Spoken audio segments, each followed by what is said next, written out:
everybody, and welcome back to Writing the Rapids, the show where I, Joe Bielecki, talk to writers about writing. Very often those writers have been recommended to me by writers who have previously been on the show, unless it's a rejoinder, which this is. And in fact, B.R. Yeager, being the first writer ever on the podcast, was never recommended to me by anyone. I just wanted him on the show because I like his books, as you'll be able to tell when we get into the conversation. This month we're talking about his new short story collection, and by the way, this episode is not for kids. Okay, I'm going to say the name of the title of the book now. Burn You the Fuck Alive. It's out through Apocalypse Party now, and it's fantastic. B.R. Yeager has previously been on the show to talk about the movie he co-wrote with Nick Verdi called Caucasoid. He was on to talk about his book Negative Space, and he was on to talk about his book Amygdalatropolis through Schism. Before we get into the show, let's talk about how you can support the show. You can do so by becoming a patron at patreon.com/noisemakerjoe. For just $2 a month, you can get the show a couple days before you normally would. You can also throw me a one-time donation over at paypal.me/noisemakerjoe, and you can buy my book. It's called Tired. Look for it on Amazon. If you don't have the money to spend or don't want to spend the money you have, you can always follow me on Twitter at noisemakerjoe and retweet tweets about the show, especially the ones with the links in them. You can also give the show a 5-star or higher review if possible on whatever platform you use to listen to podcasts. Otherwise, just tell a friend about it or listen to it all the way through. Those are all good things to do. Now, without further ado, let's get into my conversation with B.R. Yeager.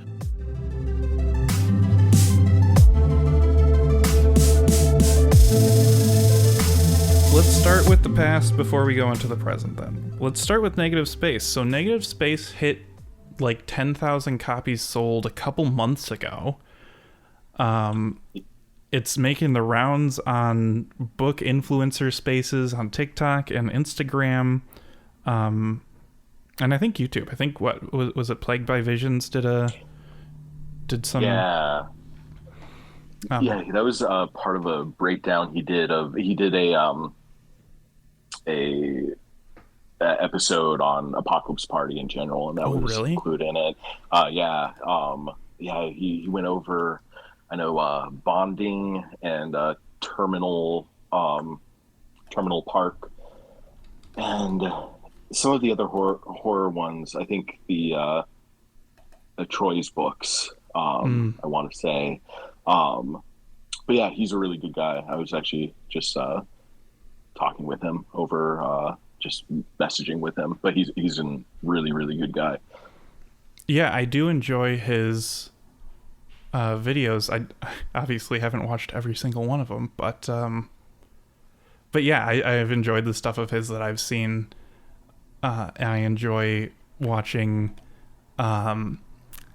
booktubers who read the type of stuff that I like to read and aren't weirdos about it. And I think he does a really good job. So when people talk about indie lit, either as a coping mechanism or as realism, or maybe even as a badge of honor, people talk about how nobody's in this for the money, nobody's expecting to get rich or anything. But I imagine 10,000 copies probably does pretty good things for the bank account. We don't need to talk like numbers because that's your business, obviously. But like, is that an amount that moves the needle meaningfully for you in your life? Yes, absolutely. It's like, it's obviously not like quit your job money, but it like pays a lot of the bills. So it's like, it's significant supplemental income, like, but not anywhere near sort of like, I'm going to start, writing professionally or something like that without taking on like a million freelance gigs, because that's really, as far as I can tell, outside of like the really enormous, crazy numbers that you see, like outside of indie lit, like there really isn't any, it's like the only way to sort of like, what I've seen is to make a living with writing is to do a lot of freelance gigs, to teach, to do a lot of things that are maybe not necessarily a part of like what you're passionate about writing, or things, or doing things that are, aligned with writing, again, like teaching and running workshops and things like that. But as far as I can tell, no one's really like quitting their jobs over that. But it's not no money, so it's I'm very thankful for it, and it's been a huge help. Word. That's like the information for me that like my brain needs, right? Like that's the reality check that makes sense to me. So cool. I appreciate you talking about that. So let's get into the new short story collection, Burn You the Fuck Alive. And stop me if you've heard this one before, but it's really good. I just finished it early this afternoon, and I went on to Goodreads to rate it, and I saw that Charlene Elsby had written a really nice review of it. Oh, I didn't know about that, actually. I'm gonna have to check that out. I haven't checked it just because I know no one. Well, apparently, I had given her a preview copy of it. But no, that's I haven't heard it a lot. That's good. So it's really good to hear, because as you and everyone else knows, it's like kind of terrifying. And as everyone knows, I've read it like probably 9 times just to proofread it. It literally just looks like garbage to me. Like it all just seems like, oh, this is the most mundane kind of predictable like bullshit. This is all my head, and I know what it all is, so I have like no idea what it looks like. So thank you, I appreciate it. I'm glad that it's good.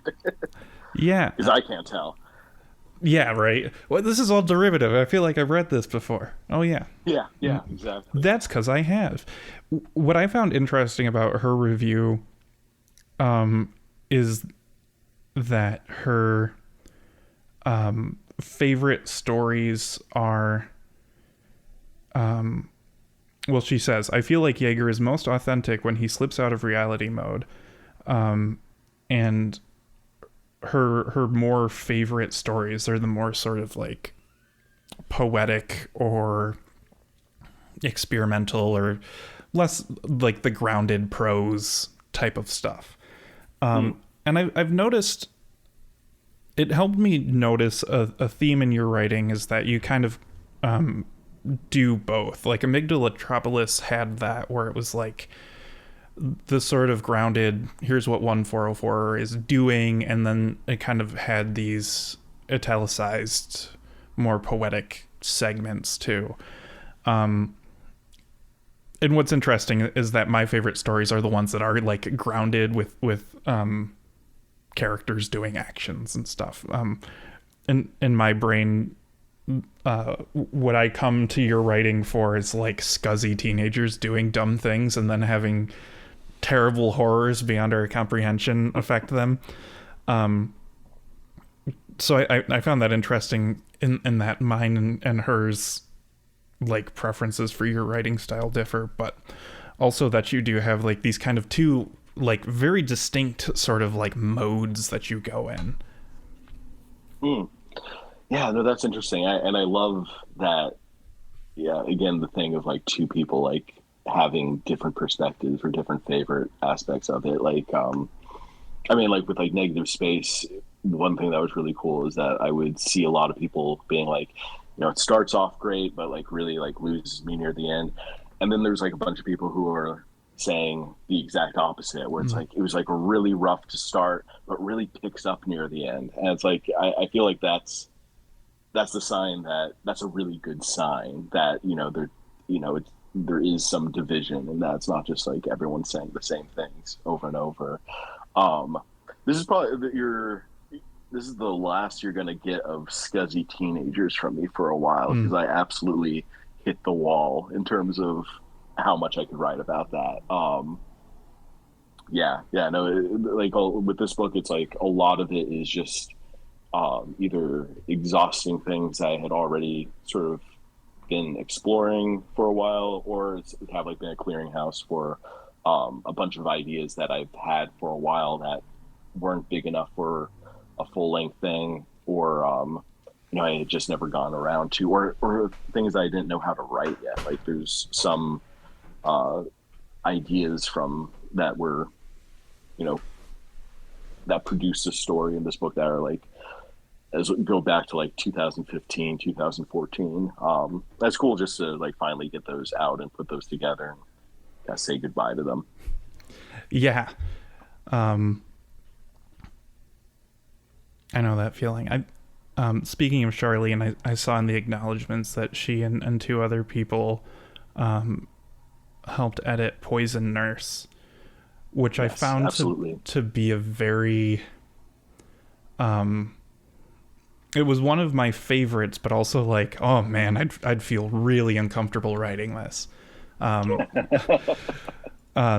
Just like, as a man writing a woman and then writing that kind of woman, it's, I don't want to like say it and have it sound like a neg, right? Like, well, I could never write something like that.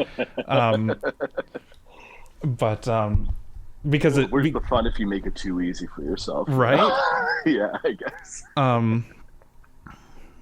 So I want to hear about the process of coming up with that idea and then writing it and having some women read it. Word. So let's see, where did that come from? Did you? This is like really silly. Did you play Persona 5? No, I didn't. Yeah. There's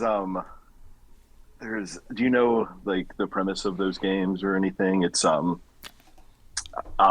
kind of do a summary. It's but it's like essentially like it's half sort of like a high school simulator type of thing, and half of it's like like supernatural dungeon crawling, and they kind of all intersect. But there's part of it, there's a number of different as these games often do, have like a opportunities to like romance different characters. One of which is you're a teenager and you have the opportunity to romance this like nurse who works at a clinic, so long as you help her like test out these new kind of like pharmaceuticals that she's developing and things like that. It's done like very kind of like cartoonish and silly, but like it just kind of struck me. It's like, maybe I could do something like that. And like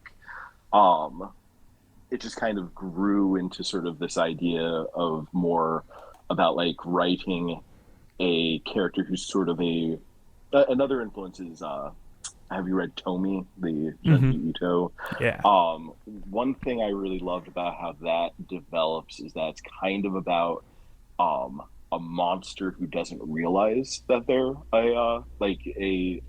it's about like an eldritch being who doesn't realize it, essentially, as like doing kind of all of these horrific things like based on like a instinct, as like a wolf might or something.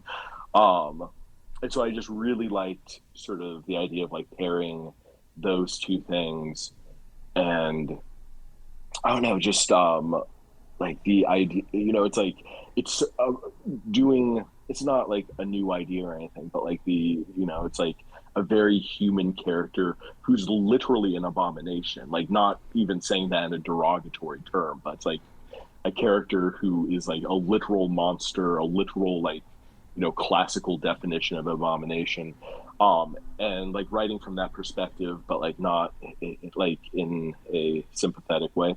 That's all again, it all feels like really, really cliche saying it, because that's like been so much of things, but I don't know, it's and that's kind of like what a lot of the book is I feel like it's like like a lot of the stuff in this book is like my most genre things, and like playing around with like, wouldn't this be cool? Getting back to like the wouldn't this be cool aspect of writing.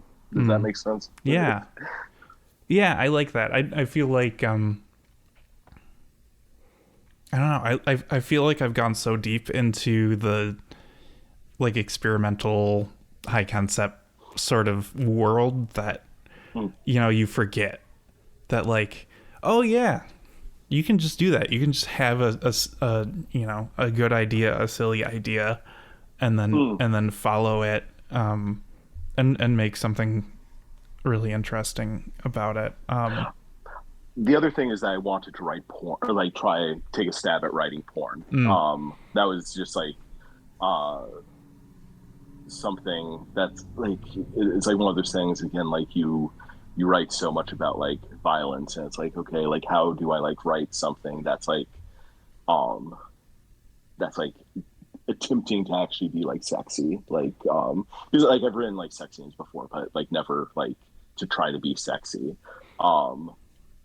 So yeah, it was just kind of like, how do I try out these different things? I was reading the I forget the name of it, but they're it was the first book in Anne Rice's Sleeping Beauty erotica series. Do you know about that? I have no clue.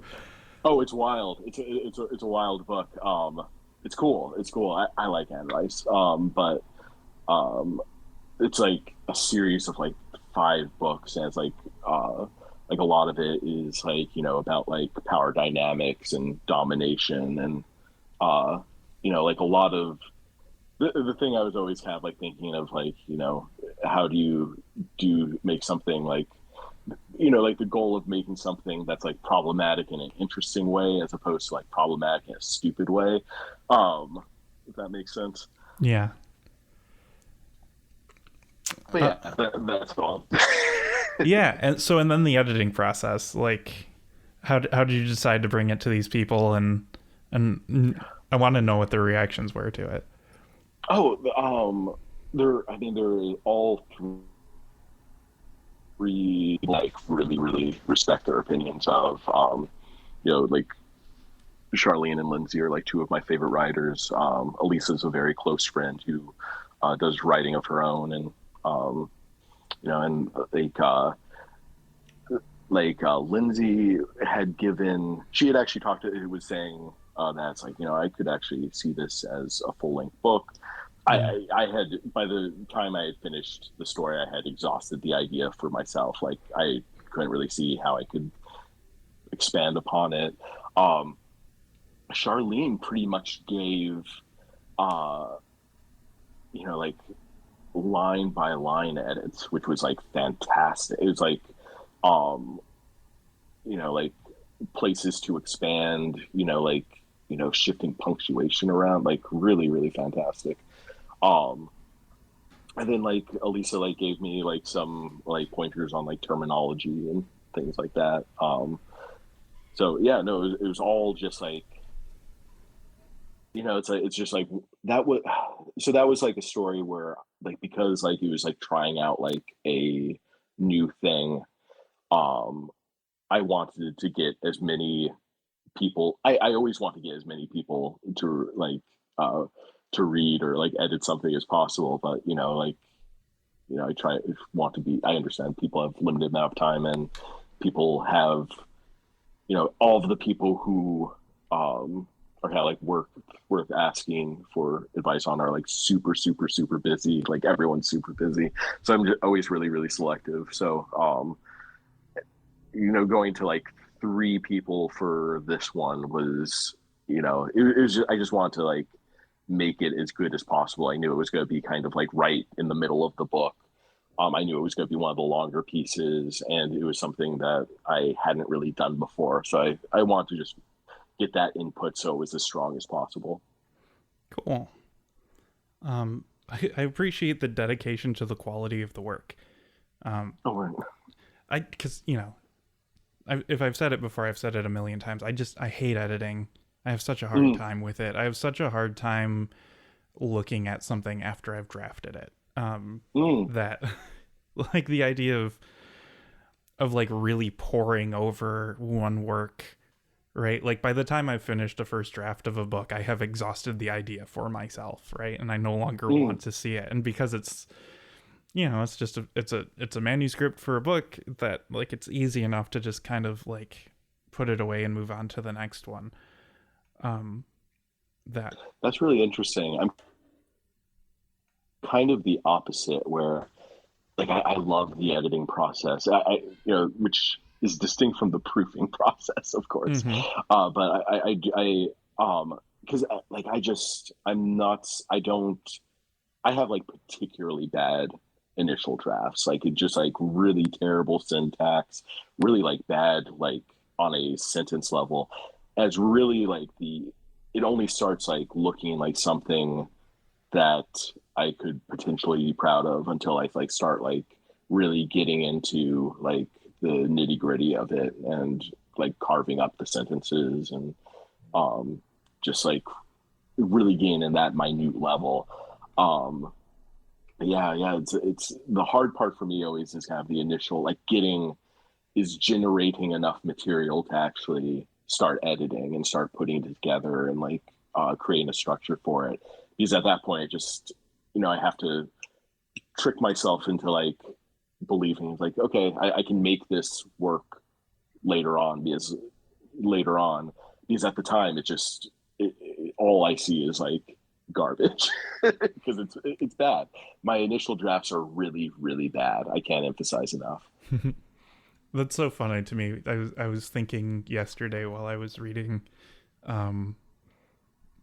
that even though I hate it when people describe writing as effortless, that I feel like your writing feels effortless. At least like to read, it feels so natural and like clear and effortless that of course the only way that can come about is by putting a bunch of effort into it. So I'm glad to like remind myself of how much work after the initial drafting process you put into it, because I don't know if it's just because I've been watching Yellow Jackets lately or what, but like the scuzzy teenagers and horror idea is like such a draw to me that I'm like going back and listening to like old Typo Negative albums and stuff. Just like really trying to get into this 90s mall goth thing. Yeah. And so like reading through some of the stories in this book, it's like, oh, has he already written basically what I want to do for the next book? Is it already there? And so I'm, as sad as I will be to have a limited amount of lousy teenagers interacting with the forces of darkness from you in the near future, I guess I'm glad that you're moving on so that I can fill that space in the market. Absolutely, please do. Obviously I too am such a sucker for that, like 100%. Did we ever you talk about like type of, did we ever talk about like kind of like the playlist and like the music that I was like listening to while like doing Negative Space? Like I don't think we did. And if we did, it's worth recovering again for sure. Okay. Yeah, no, it was very much that just like resonates with me a lot of like the whole of like putting on music to get into the mindset and things like that, and like so it's like I definitely like revisited like My Chemical Romance like a lot for that, of like specifically because it's this thing that like is meant to make sort of like typical like teenage concerns like feel like very larger than life, which is like what all of this kind of teen horror is about, of like taking like all of the sort of the life and death feeling of being like a teenager and blowing that up onto a scale that actually is kind of like life and death. I was like listening to like a lot of like Wiccaface, Springs Eternal, like and like just stuff that like I knew that scuzzy depressed teenagers today were listening to. Mm-hmm.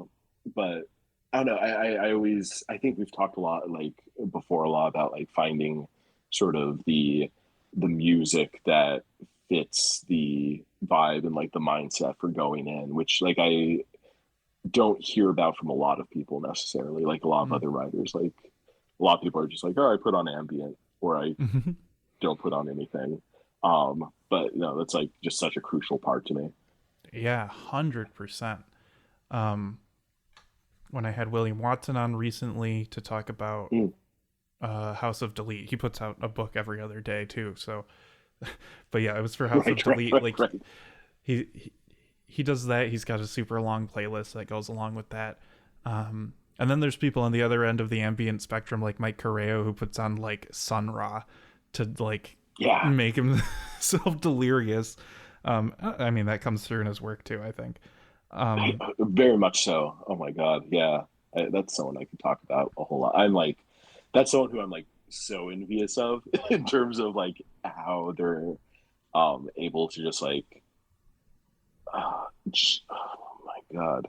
I can't even really like say what it is because it would like, I feel like any summary I could come up with like would demean what it actually is, because it's like, it's very out there but compulsively like readable, like incredibly easy to read, while still being like formally like so adventurous. And God, his proper noun game is just like off the charts. Like I'm like such a sucker for like a good proper noun, and he's just like, God, the third world magics, it's just like every sort of like name for a person there is just pure gold. My God. Yeah. Yeah. Yep. Let's see what else. I thought The Buried Man. I think the bit in the acknowledgments for that is interesting, but I also found that like as a body horror short story is really well done. Oh, cool. Because like generally when I think about body horror, I think like mutations and parasites and like an out of control growing or transformation. But that's like a different kind of out of controlness to your body. Like that's like, I feel like if I were turning into a human fly, I would think it was pretty cool for a while, right? Like I think so does he.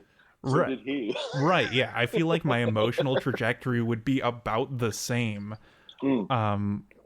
Whereas this sort of like uncontrollable expelling of liquid on a supernatural level is just like, and again, he's a teenager, he's in school, just like that's the perfect character to make that happen to. I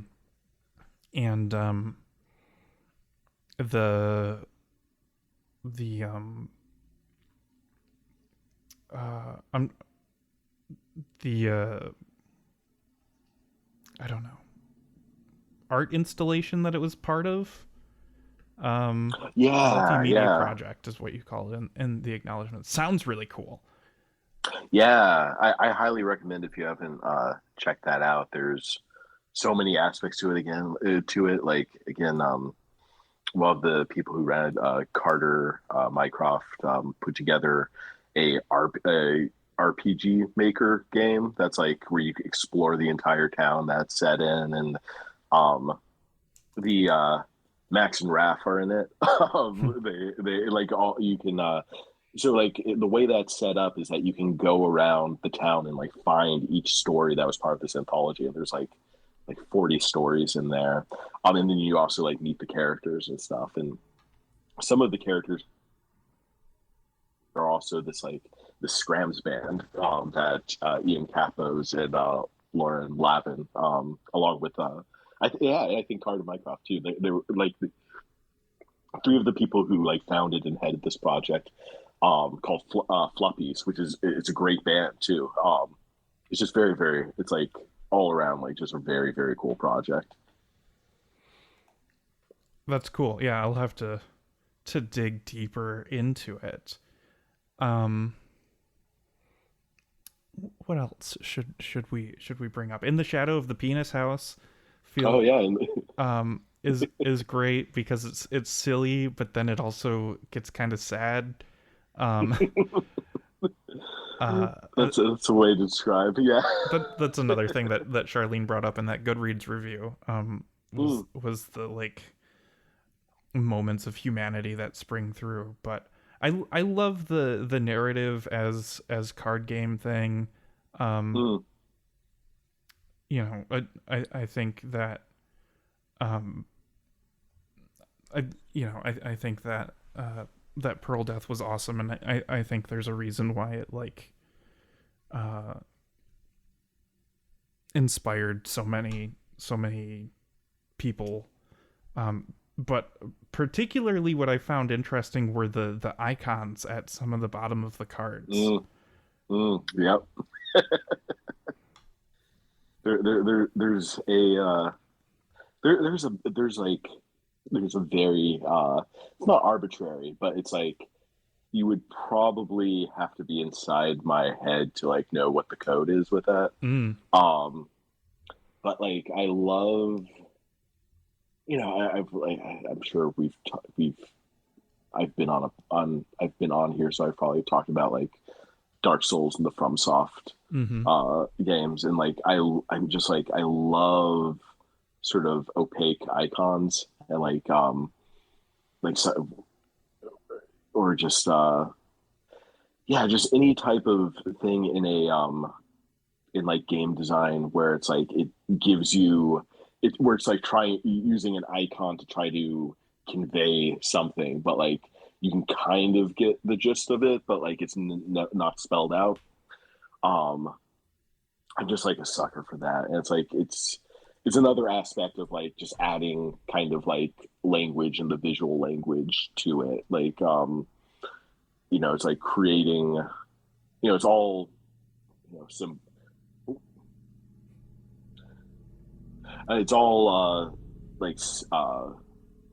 symbology, and it's like you have like the main image, you have the words, and then you have like these icons, and like the three of those things like play along with each other, and it like just like little things to help like complicate the text a little bit, and create evoke different things, create sort of I'm rambling, but it's like just like try to sort of further like manipulate people, I guess. Right. So before we get going, do you have plans for what's next? Do you have something in the pipeline? Where are you at with it, et cetera, et cetera? Yeah. So I'm about 20,000 words into a draft of the next novel, which again it's going to be, I'm kind of like kicking out like some of my previous crutches. It's like it's not going to be about teenagers. Not going to be about drugs. Not going to be about the internet. But yeah,